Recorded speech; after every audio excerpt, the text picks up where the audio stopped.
Okay, folks, just wanted to jump in here and have a little quick look across at oil. So you're seeing oil.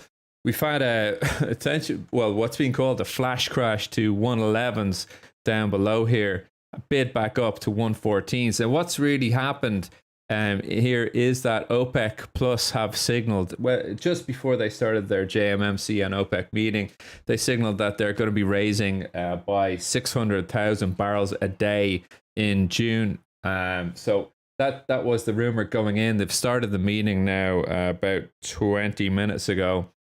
And so you saw oil in quick succession sell off down to 111s, this area where I was looking at, at a lot of buyers waiting here, right? And then just rallied very quickly back up to the bottom of this gap area that we had on the reopen of trade on Tuesday going into Wednesday, right?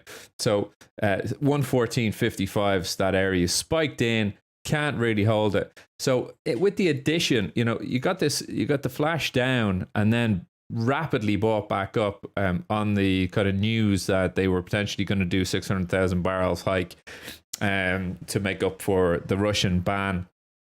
So it's really not what I think a lot of people would have been short on that headline looking for a crash down to the 20 EMA or below. However, those people are officially now dead.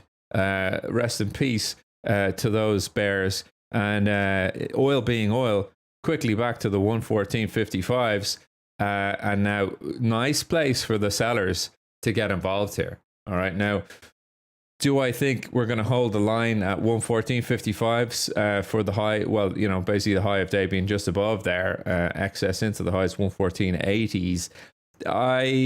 Look, from a fundamental perspective, I think oil is too expensive above like 115.20s. I think it's too expensive under this. Another 600,000. Well, 432,000 was the planned hike. Now being pressed up to 600,000. I think it's going to be expensive up here, and I think look, if we do push there, I don't think technically we need to be above there. It's going to be a sure sign of tightness, and we're really going to find out if OPEC actually do, like the OPEC members actually do have the spare capacity to actually do that. I mean, obviously Saudi Arabia does, but they will not do it on their own.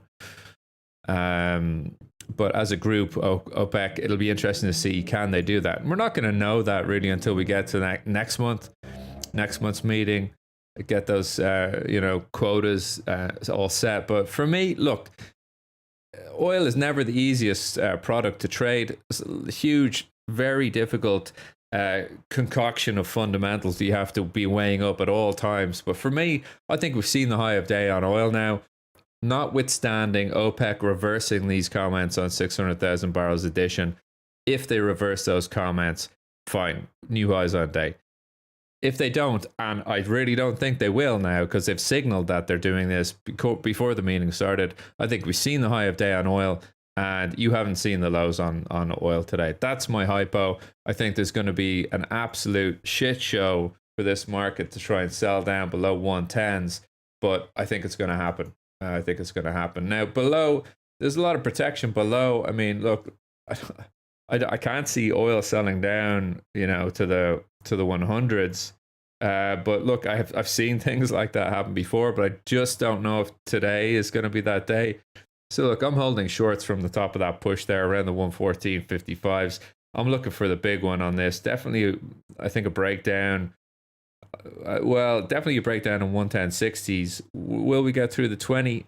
I think we could. But look, stay safe out there. Probably if you're new to trading, this is definitely not the day to trade oil. 100% not the day to trade oil. So hopefully the guys in the room are doing all right. And I'll be talking to you tomorrow. Cheers.